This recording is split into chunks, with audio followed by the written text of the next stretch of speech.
All India organisation of chemist and ड्रगिस्टच्या आव्हानावर देशभरातील लाखो औषध विक्रेत्यांनी आपल्या दुकानांना कुलूप ठोकत सरकार आणि संबंधित यंत्रणांचे लक्ष वेधण्याचा प्रयत्न केला आहे. ऑनलाईन फार्मसी कंपन्यांकडून दिल्या जाणाऱ्या मोठ्या सवलती आणि वाढत्या ऑनलाईन औषध विक्रीमुळे पारंपरिक मेडिकल स्टोअर्सच्या व्यवसायावर गंभीर परिणाम होत असल्याचा आरोप औषध विक्रेत्यांनी केला आहे. अंजनगाव सुर्जी शहरातही या बंदचा मोठा प्रभाव दिसून आलाय. शहरातील अनेक मेडिकल स्टोअर्स दिवसभर बंद राहिल्यामुळे रुग्णांना आवश्यक औषधे मिळण्यासाठी मोठी धावपळ करावी लागली. काही ठिकाणी नागरिकांना एका दुकानातून दुसऱ्या दुकानात जावे लागल्याचे चित्र दिसून आलेत. औषध विक्रेत्यांचे म्हणणे आहे की ऑनलाईन प्लॅटफॉर्ममुळे औषध विक्री करताना अनेकदा आवश्यक पडताळणी आणि नियमांचे काटेकोर पालन होत नाही. त्यामुळे रुग्णांच्या आरोग्याशी संबंधित गंभीर धोके निर्माण होऊ शकतात. औषधे ही केवळ वैद्यकीय सल्ल्यानंतर आणि योग्य प्रिस्क्रिप्शनवरच मिळाली पाहिजेत अशी त्यांची भूमिका आहे. घरपोच औषध सेवा आणि आवाजवी सवलतींच्या माध्यमातून मोठ्या कॉर्पोरेट कंपन्या बाजारपेठेवर वर्चस्व मिळवण्याचा प्रयत्न करीत असल्याचा आरोपही औषध विक्रेत्यांनी केला आहे.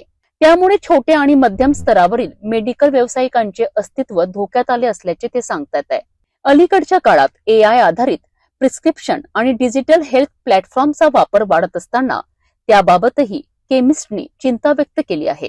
उपचारासंदर्भातील निर्णय हे अनुभवी आणि पात्र डॉक्टरांनीच घ्यायला हवेत असेही त्यांचे म्हणणे आहेत. वैद्यकीय तज्ञांचेही मत आहे की कोणतीही औषधे डॉक्टरांच्या सल्ल्यानुसार आणि वैद्य प्रिस्क्रिप्शनच्या आधारेच घ्यावीत.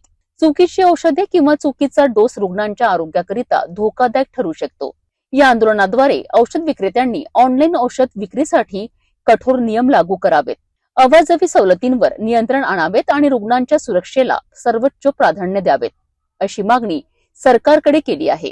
आता या मागण्यांवर सरकार कोणती भूमिका घेते याकडे सर्वांचे लक्ष लागले आहे.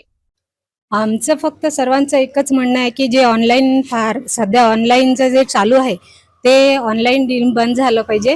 कारण की आम्हाला काही पेशंट म्हणजे जनतेच्या जीवाशी खेळायचं नाही आहे. तर आम्हाला फक्त जसं आता आम्ही जेव्हा दवा विक्री करतो तेव्हा काय होते की आम्हाला नार्कोटिक सारख्या किंवा नशेच्या ज्या गोळ्या असतात त्यांचं प्रिस्क्रिप्शन वगैरे सगळं ठेवावं लागते. पण ऑनलाईन मध्ये काय होते की त्याची सर्रास विक्री होत आहे आणि त्यामुळे पेशंटच्या जीवाशी हा एक प्रकारचा खेळ होत आहे. जनतेने हेही समजून घेतलं पाहिजे की जेव्हा ते ऑनलाईन ऑर्डर करतात तेव्हा त्यांना इमर्जन्सी औषध मिळेल का, किंवा एखादी इमर्जन्सी आली तर त्यांना सेवा ती मिळेल का, किंवा जे औषधांचे डोस असतात ते त्यांना व्यवस्थित घेता येईल का, कोण समजावून सांगेल, हे सुद्धा जनतेने याचाही विचार केला पाहिजे.